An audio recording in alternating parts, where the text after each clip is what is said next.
A coalition of civil society groups in Nigeria have marched to international embassies in Lagos State, Southwest Nigeria, urging them to persuade the Nigerian government to implement recommendations made at the last national conference held in Abuja.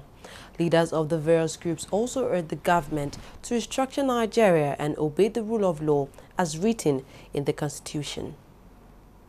It's a simple protest to ask the intervention of the international embassies and high commissions, as well as the international media, to help prevail on the present federal government to do for us two major things. First thing is restructure Nigeria, unbundle Nigeria. Unbundle by giving us good fiscal federalism, real federalism, not this kind of unitary system that we are practicing. We want proper federalism, even if it is asymmetric federalism, whatever form that recognizes the unity in diversity of Nigerians. That is number one request. Our second request is for the President of Nigeria, Muhammadu Buhari, and the federal government to learn to obey rule of law, to follow rule of law. We have observed in several instances that there have been disregard both to the dictates of rule of law and to court orders.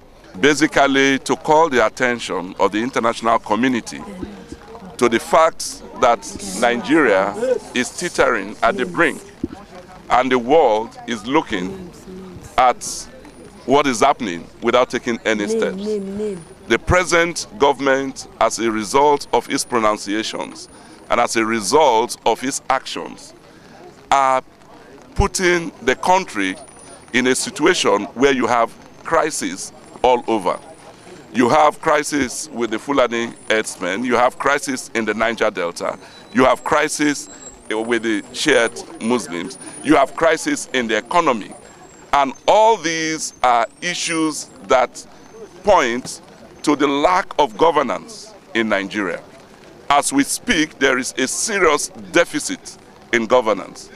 And the international community is looking, even as people are being killed, armless civilians are being tortured, armless civilians are being murdered, and people at the international community is just staring. This whole episode is to draw the attention of the international community. The fact is that the restructuring is the only solution that we can have to right the wrongs.